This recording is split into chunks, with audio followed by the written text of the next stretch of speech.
ಮದುವೆ ಅಂದರೆ ಎಲ್ಲ ಸಮಸ್ಯೆಗೆ ಸೊಲ್ಯೂಷನ್ ಅಂತ ನಂಬ್ತೀವಿ. ಆದರೆ ಮದುವೆ ಆದಮೇಲೆ ಕೆಲವರಿಗೆ ಜೀವನ ಸ್ಟಾರ್ಟ್ ಆಗಲ್ಲ, ನಿಜವಾದ ಪರೀಕ್ಷೆ ಸ್ಟಾರ್ಟ್ ಆಗುತ್ತೆ. ಈ ಕತೆ ಹೆಣ್ಣು ಮಕ್ಕಳ ಬದುಕಿನ ಸತ್ಯ. ಮದುವೆಗೂ ಮೊದಲು ಅವನು ನನ್ನ ಮಾತು ಕೇಳ್ತಾನೆ, ಅವಳು ನನ್ನ ಜೀವನವನ್ನೇ ಅರ್ಥ ಮಾಡ್ಕೊಳ್ತಾಳೆ. ಎಲ್ಲ ಚೇಂಜ್ ಆಗುತ್ತೆ. ಮದುವೆ ಆದಮೇಲೆ ಇದು ಕನಸು ಎಲ್ಲರಿಗೂ ಇರುತ್ತೆ, ಆದರೆ ಮದುವೆ ಕನಸು ಅಲ್ಲ, ಅದು ಡೈಲಿ ರೆಸ್ಪಾನ್ಸಿಬಿಲಿಟಿ. ಮದುವೆ ಆದಮೇಲೆ ಪ್ರೀತಿ ಹಠಾತ್ ಹೋಗಲ್ಲ, ಆದರೆ ಪ್ರಿಯಾರಿಟಿ ಲಿಸ್ಟ್ ಚೇಂಜ್ ಆಗುತ್ತೆ.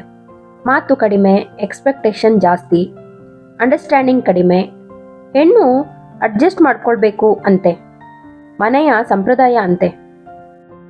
ಹೀಗೆಲ್ಲ ಜನ ಹೇಳ್ತಾರೆ, ಆದರೆ ಅವಳ ಕೊರಗು ಕಾಣಲ್ಲ.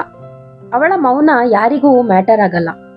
ಒಂದು ದಿನ ಅವಳು ಯೋಚಿಸ್ತಾಳೆ, ನಾನು ಹೆಂಡತಿ ಆದಮೇಲೆ ನಾನು ನಾನಾಗಿರೋ ಹಕ್ಕು ಇಲ್ಲವಾ?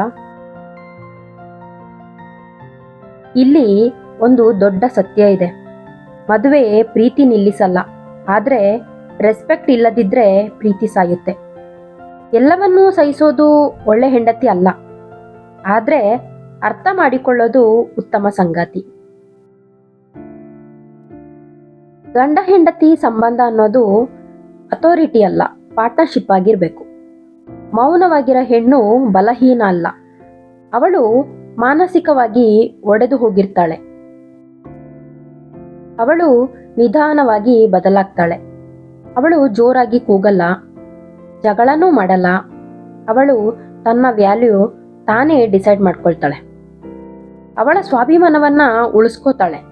ಅದಕ್ಕಾಗಿ ಅವಳು ಮೌನವಾಗಿರ್ತಾಳೆ. ಮದುವೆ ಉಳಿಸಬೇಕು ಅಂದ್ರೆ ಒಬ್ಬರ ತ್ಯಾಗ ಸಾಕಾಗಲ್ಲ, ಇಬ್ಬರ ಎಫರ್ಟ್ ಬೇಕು. ಮದುವೆ ಸುಖ ಆಗಬೇಕು ಅಂದ್ರೆ ಪ್ರೀತಿ ಬೇಕು, ರೆಸ್ಪೆಕ್ಟ್ ಬೇಕು. ಹೆಣ್ಣು ಮಾತ್ರ ಇದಕ್ಕೆ ಎಲ್ಲದಕ್ಕೂ ಒಪ್ಕೋಬೇಕು ಅಂತ ಇಲ್ಲ. ಇಬ್ಬರಲ್ಲೂ ಕೂಡ ಮಾತಾಡೋ ಸ್ವಭಾವ ಬೇಕು. ಇಲ್ಲದಿದ್ದರೆ ಒಟ್ಟಿಗೆ ಇದ್ದರೂ ಕೂಡ ಒಂಟಿತನ ಶುರುವಾಗುತ್ತೆ. ಎಲ್ಲದಕ್ಕೂ ಹೆಣ್ಣೇ ಕಾರಣ ಅಲ್ಲ, ಹೆಣ್ಣೇ ಶತ್ರು ಅಲ್ಲ. ಈ ವಿಡಿಯೋ ನಿಮ್ಮ ಮನಸ್ಸು ಮುಟ್ಟಿದ್ರೆ, ಹೃದಯವನ್ನು ಮುಟ್ಟಿದ್ರೆ ಸಬ್ಸ್ಕ್ರೈಬ್ ಮಾಡಿ. ಇಷ್ಟ ಆದರೆ ಕಮೆಂಟ್ ಮಾಡಿ. ಹಾಗೆ ಈ ವಿಡಿಯೋವನ್ನು ಲೈಕ್ ಮಾಡಿ. ಮತ್ತೆ ಮುಂದಿನ ವಿಡಿಯೋದಲ್ಲಿ ಸಿಗೋಣ. ನಮಸ್ಕಾರ.